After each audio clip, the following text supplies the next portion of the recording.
Hi, everyone. You are listening to Judging Meghan with your host, Meghan Judge. Today, I have a hard time getting it together sometimes for these episodes. Wet hair. I wish I could blame the rain because where we live, Dr. Orloff is smiling. We are having rain. So I wish I could say, oh, you guys, I was stuck outside in this horrible rainstorm. No, I was too late getting my act together today and got out of the shower. And I just went, you know what? I'm just going to have wet hair today and like no makeup and maybe a tinted moisturizer and go from there. But I've been putting this interview off for a little while because sadly, when Dr. Orloff was originally supposed to come on, I had a loss, which I've talked about in the past episode, and kind of needed some time to get myself together. And thankfully, I went on this amazing walk today and just thought about, tried to focus on good things right now. Because I know that a lot of people are struggling that are maybe listening and losing hope because we're in a very tumultuous time. And like I say all the time, go outside for a walk. I hate the rain. I hate the rain. It just depresses me. So today we're having a rain-free day. And I just went and I walked by the beach and I just said, talk to myself like a complete weirdo. People probably saw me talking to myself. And you know what? That's okay to talk to yourself sometimes. Anyways, I want to interview Dr. Judith Orloff. Dr. Orloff is the leading voice in the empath movement.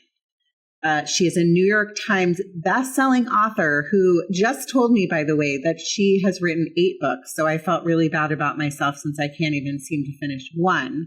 Her most recent books are The Genius of Empathy that came out in 2024. And in October, she released a children's book called The Highly Sensitive Rabbit. I am so thrilled to have you on finally, right? You had a lot of empathy, let's use that word, and patience for your friend Meghan about rescheduling on you. So I am very thrilled and excited to talk to you today. Welcome. Thank you. I'm happy to be here. Okay, so let's start here. Tell me, with your vast experience, well, I want to find out about you first and kind of how you got into this, but I do also want to ask, you're renowned in your field of empathy, and I think a lot of people lack that in this world right now, and it's very, very important to be empathetic to other human beings. Tell me a little bit about what the word means to you. Well, empathy is the ability to feel what another person is feeling and to put yourself in their shoes. It's caring what happens to others.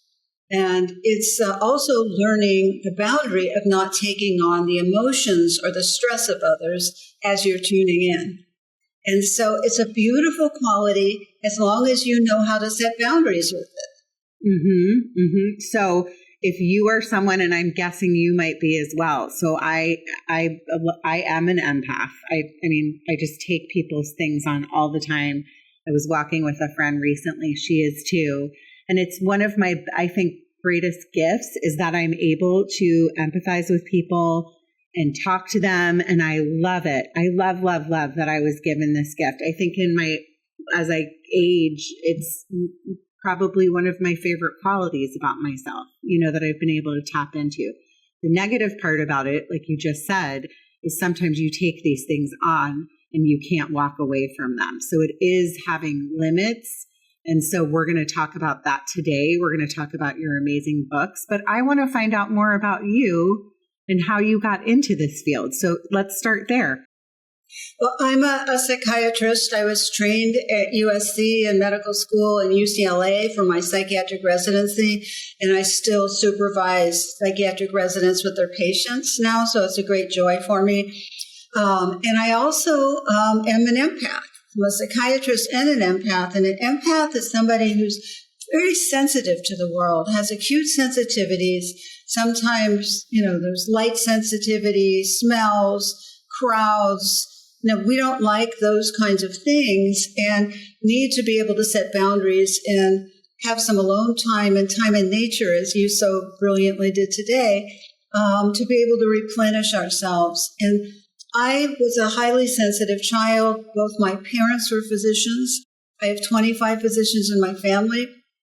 And I was this little girl. I couldn't go into shopping malls or crowded places because I'd walk in feeling fine and walk out exhausted or with some ache or pain I didn't have before or anxious. But I came out worse than when I went in. And I had no idea that being around crowds and all the energy coming from all the people, if you're an empath, you might tend to absorb it and get exhausted by it.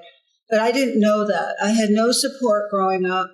My mother would say, "Oh dear, you're just too sensitive. Mm-hmm. You need to get a thicker skin. You're too sensitive," like there was something wrong with me. And so I grew up believing that this, which is a gift, I had a believing that something was wrong with me. And so that's, a path for me to embrace my empathy and intuitions, as well as my analytic mind, which I love, and to be able to integrate all of that in my life and to treat my patients with these disciplines, all of them. I love that you brought that up because I hate that. I've been told that my entire life as well. You're too sensitive. You're too sensitive. I think that that is an insensitive thing to say to somebody because I think my sensitivity, and I'm sure you feel this way too, is like kind of a superpower that I care, but it is also hard because I care too much. So I get lectured all the time by my husband because I'm one of those people, I'll like take in a friend or somebody that's going through a hard time and I just want to help them. And then when it comes to like my turn and thinking, oh, this person loves me, they're going to like ask me to do something or they're going to return how I treated them. It has inevitably always worked against me throughout my life. And I wonder if you have dealt with that as well. Well, it's important as an empath to really think about these issues like this one in particular, that do you want people in your life who will reciprocate when you need it, or do you just want to be a giver who gives and doesn't get anything back in return? I wouldn't advise that. If you have friends who don't want to reciprocate, you have to be really clear about that in your own mind. Like, these people are not going to show up for me when I need it, but do I still want them in my life? For me, personally, I need my circle of friends I can depend on. That's very important because showing up for me has a big meaning. It's everything. It's showing up for me. Like if I give a book signing, I just gave a book signing on the highly sensitive rabbit, and the friends showed up for me, and some did, and some said, "Oh, I'll be there in spirit." And that isn't the same thing as showing up for somebody. And so that's just a sensitivity I have and that I honor. And so I think it's important for you and everyone to say, hey, is it really important to me that they reciprocate when I'm hurting, when I need a ride to the doctor? Are they going to give it to me? Are they, or what? But just to honestly assess your life and to see what's important to you as an empath. I can't generalize because I don't believe in that. I don't believe that what's right for you is right for me or right for somebody else. But everyone listening, you have to ask yourself these questions. And that's what I encourage in my books, is that you do the self-reflection to find out what's important to you with regard to empathy. And where do I fall short with empathy? What are my spots that I'm not as empathic as I could be with others? And so it's an ongoing journey. And it's a very beautiful, exciting journey because empathy is who I want to be. I'm very clear about that. It's like no matter what's going on in the outside world, and it's crazy and hectic and chaotic and awful at times, regardless, who I want to be is the empathic one. I want to keep my feet on the ground in front of me. I want to try and help people as much as I can. I want to help myself as much as I can and take really good care of myself. That's part of self-empathy. And that's who I want to be. So you have to be clear about what kind of person do you want to be in this crazy world? Are you going to let it take you down? Or are you going to continue on some beautiful path you're on and do the best you can and feel good about yourself? Okay, so the other thing you said that caught my attention is you said, because a lot of times people, psychiatrists, and please don't take this the wrong way, but they're very left brain, right? They don't have the ability to, they're book smart, they're blue, if you've ever done those testings, if you're red, yellow, blue, do you know what I'm talking about? I forgot what the test is called. But they're very analytical. To be able to have both sides of the brain, if you will, working together, where you have like the creative empath, that spirit, I love that you have that, because it's a rare thing in your field, correct? Unfortunately, I didn't want to hurt your feelings, but I wanted to bring that up because I think it's a special thing to be able to have that in your field. It is, but there's also nothing wrong with being analytic, because I want to make the point that is, I don't want to be judgmental of people who are not empaths. My partner is not an empath. He does not feel things in the way that I do. We were driving the other day and I just looked at him and I said, "What are you feeling?" And he looked at me and he said, "Feeling? I'm not feeling anything. I'm driving." Sounds like my husband. There can't be two in a relationship, I think, sometimes, right? Oh, it's wonderful. I love it that he's that way. Yeah. Two in a relationship is too much. It's crazy. Yeah. I need that grounding in a mate. I do. And so everyone has to assess what you need. But I want to point out that there's such a form of empathy called cognitive empathy, which is having empathy with your mind. And there's nothing wrong with that. It's that I understand, you went through a hardship and I'm so sorry. But it's not from the heart. It's more analytical. And the thing they'll do, which isn't so good, is they'll try and solve it for you too quickly. Mm-hmm. But what can we do to solve it? And anyone who's listening, if you have a loved one who's an empath, they do not want it solved quickly. They want you to hear their emotions. They want you to hear where they're at and what their process is. And you don't want to get in and say, well, let's try this and let's try that too soon. Yeah. Okay. So let's talk about, so I know you've written 8 books, which is very impressive, like I mentioned, but I would love to talk about your first book, or not your first book, your book that came out in 2024, and I'm blanking on the name. I'm sorry because I don't have my notes. So can you talk about why, you're holding it up in my glasses. The Genius of Empathy. Thank you. I mean, I couldn't remember that. That's my brain today. But let's talk about why you wrote this book, since this is what we're talking about today.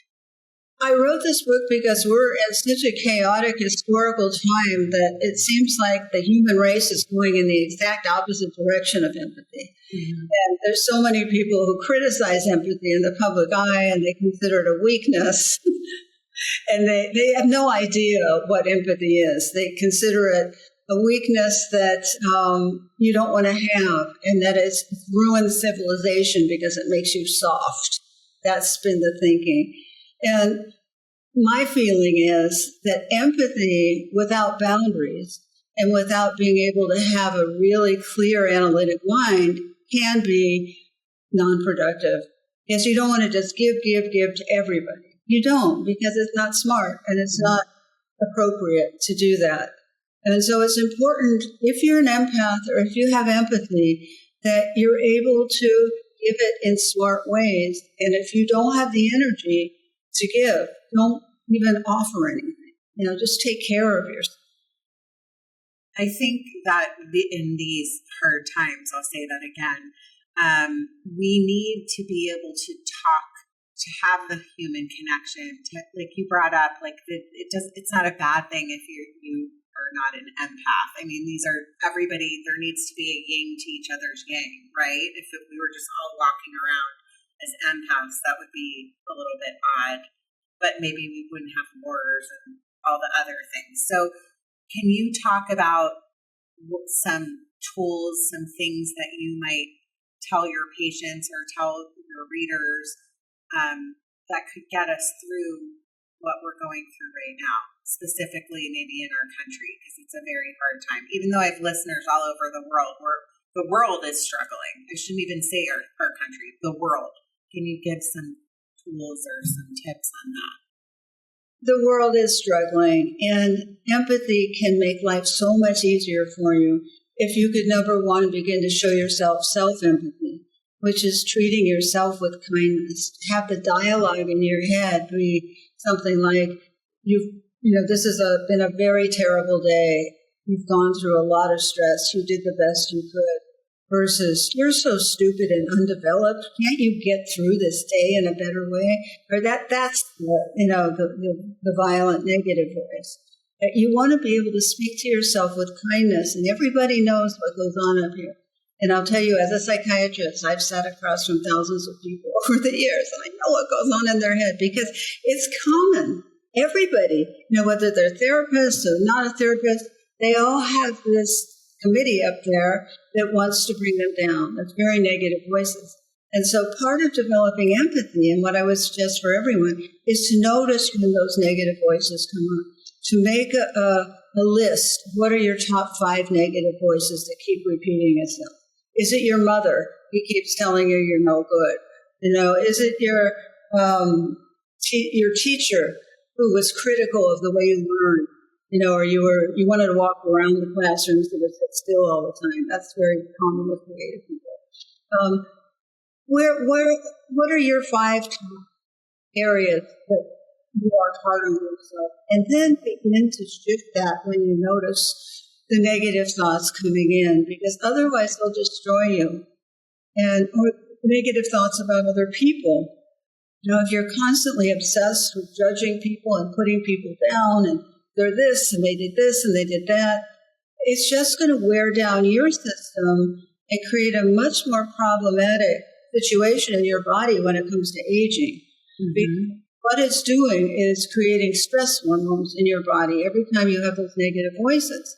And the stress hormones will increase the aging process. And so just for that reason, if you want to be glowing rather than bitter and shriveled up, it's good to be kind to yourself. Yes, I agree with that. I think, and nobody wants to age faster than we need to age, but it is something that we all deal with. Yes. And I think just the amount of negative news and things that are going on, it makes it really hard not to manifest stress and all of the things that we take on to make things even harder, right? So, yes, go ahead. Business, though. It's like our conversation will bring it into people's minds.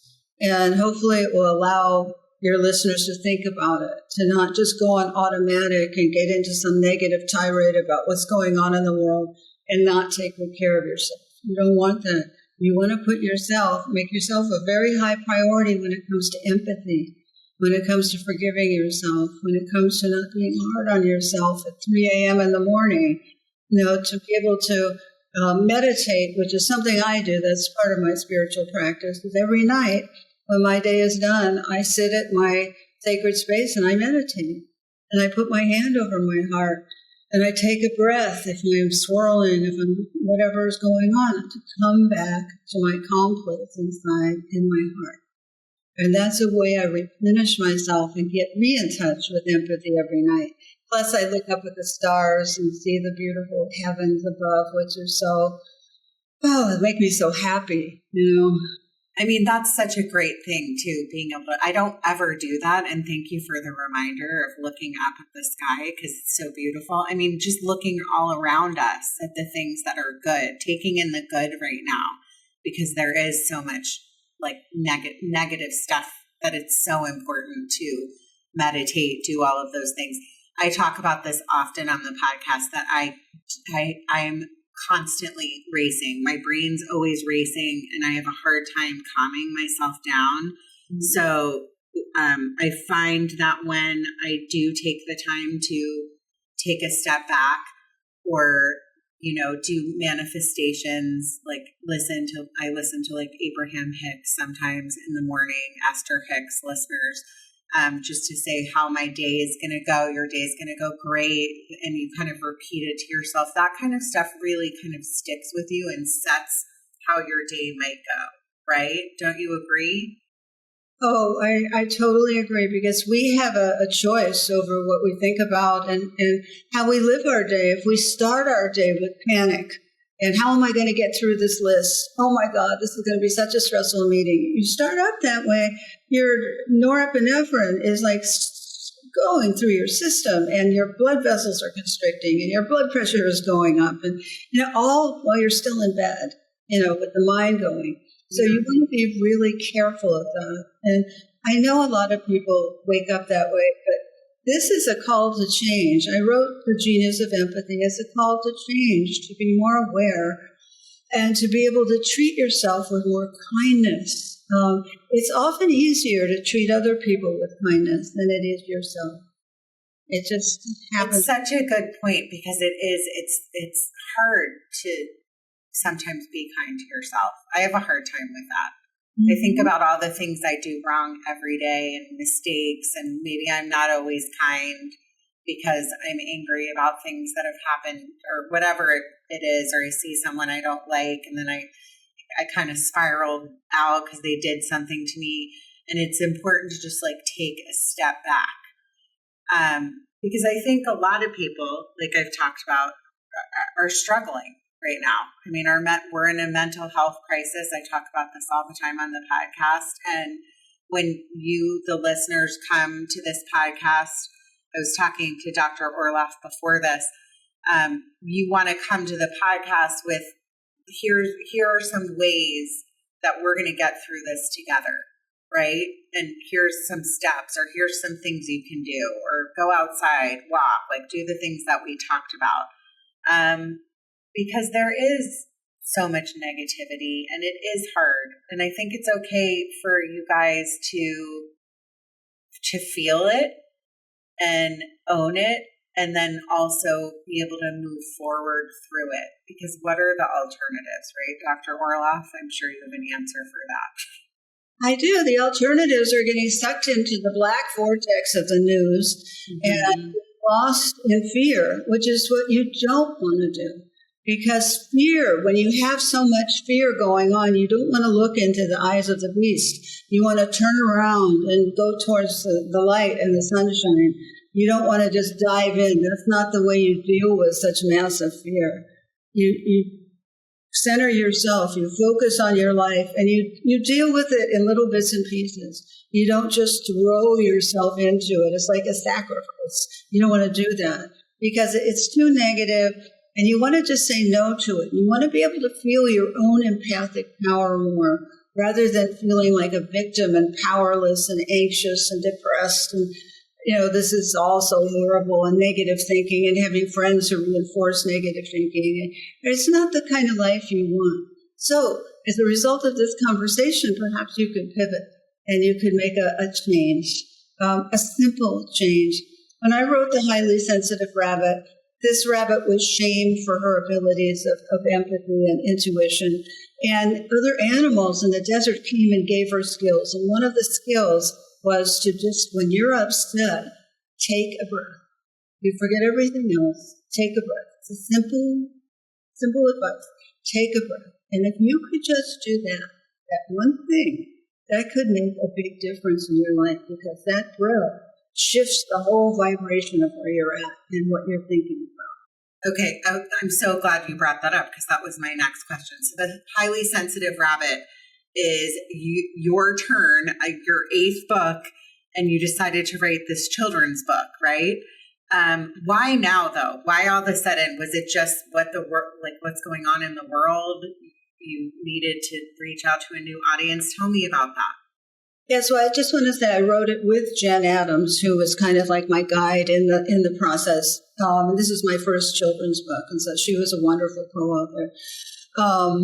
But I wrote this book because the world is in such dire need of another way of looking at things. And these children who are sensitive need to have skills in order to be strong when they inherit the earth, which is going to be soon. The children are going to grow up, and we need the skills now. And so I wanted to give them some simple skills so that when they grow up and they run the world and take care of our earth, which is something they want to do, the empath children, they'll have more skills. Okay, so I love that you brought up the breath, because breath is so important. What are some other things that you talk about in the book that we might be able to tease the listeners with? Yes, well, the spotted skunk told Aurora, the rabbit, that it's important to set boundaries. Mm-hmm. It's important to say a positive, no, I'm sorry, I can't do that today. Or no, I'm not going to get involved with this business venture. It doesn't feel right to me. Sorry, we'll have to pass.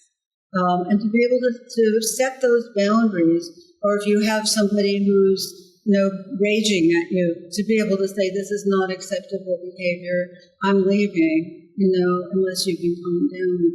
To really be able to set clear boundaries and stick to them so you're not dumped on by a million options of people who get dumped on you with keeping you on the phone for hours and you not being able to set the boundary to say, I've got to get off the phone, can only talk for 5 minutes, unless you want to get into solutions. There's a roadmap in the genius of empathy of what to say in certain situations. And you could practice with your friends beforehand. I sometimes practice with my patients, or my patients practice with me, or I'm the energy vampire or the toxic one, and they're learning to say no to me. And it's so interesting because sometimes they can't even get the words out, that they freeze. They literally can't get the words out to say, no, I'm sorry, I can't do that. They're so frightened of rejection, isolation. No one's going to like them. They're not going to have any friends. They're going to turn against them. There are a million fears about boundaries. I think that boundaries for teaching kids too, especially, because I know as an adult, I was just talking to somebody about this. When you get invited to something and you don't want to lie, but you just don't want to go, or you just don't want to go, right? I mean, that's something that can happen often. Selfishly, in my case, I like we talked about, I need my space, I need my time. And this is a joke, but anything that starts after 5, I don't want to go to. So I don't like being out late, I'm joking. I'm half joking. But I have a hard time saying no to things. I feel like I got myself into always having to say yes. It's the people pleaser in me. But I think it's important that we teach our kids, and I try to teach. I have 2 daughters. It's okay. I just went through this over the weekend.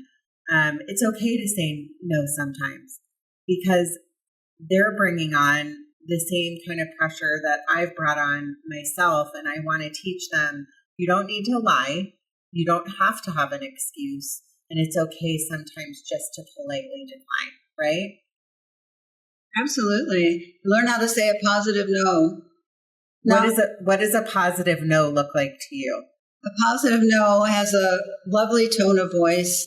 It has a smile in your eyes, or kindness coming from your eyes. And it's short, maybe 10 seconds. I'm so sorry, I'm just not able to do that. I just wish I could, but I can't. And you're not giving I have something else, so then you're not in a position where you're lying.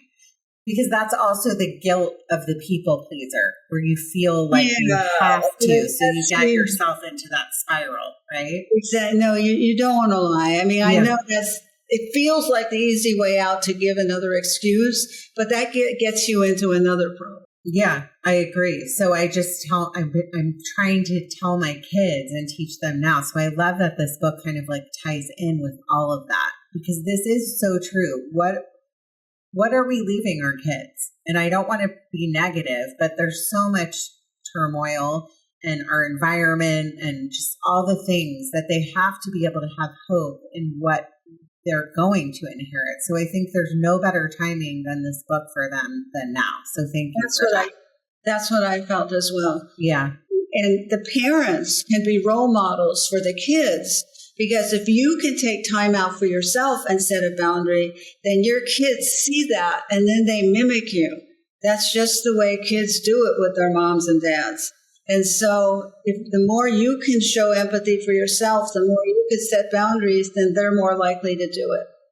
Yeah, I love that. Okay, so tell me and my listeners where they can find your books, right? The both books. So The Genius of Empathy is available everywhere, correct?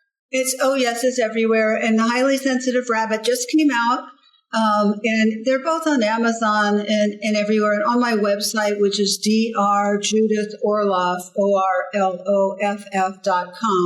And lots of information about empathy. And I have an empath support newsletter to learn tips and tricks on being a healthy empath.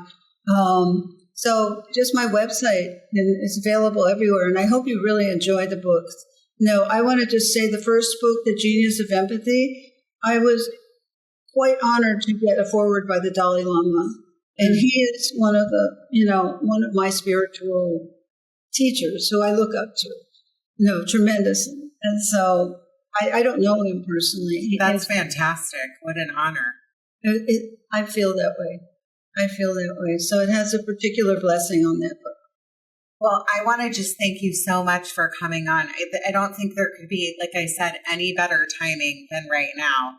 And I talk a lot about like signs and timing. And I just want to tell my listeners, like I've been talking about lately, just keep going. We're in a hard time, but thank you, Dr. Orloff, for putting out the kind of writing that you're putting out, because we need it. We need to be able to turn to, I'm actually reading a book called Signs right now. I had my friend Beth Grossman sent me a copy, and a friend of mine had lost her husband a couple of years ago, and she had told me like last month, you need to read this book. And then randomly my friend sent me the book. So that's a sign right there. And it's just looking out. If you're spiritual, like you just said you are, I know I am, it's just like never losing hope that things are going to get better, because listeners, they are going to get better. I feel it. I know it. And that's part of the human experience, is we're always going to have ups and downs. And right now so you have to find other ways. Get away from the TV, turn off the news, go outside. It's the holiday season. Try to spend time with your family. Don't talk about politics, and remain hopeful. And if you are an empath, take your breaks, do your meditation, and just know that we're all going to be okay, because I know that we will. Thank you, Dr. Orloff, for coming on. Everyone, keep going. You matter. Your story matters. Thanks. Judging Meghan with Meghan Judge.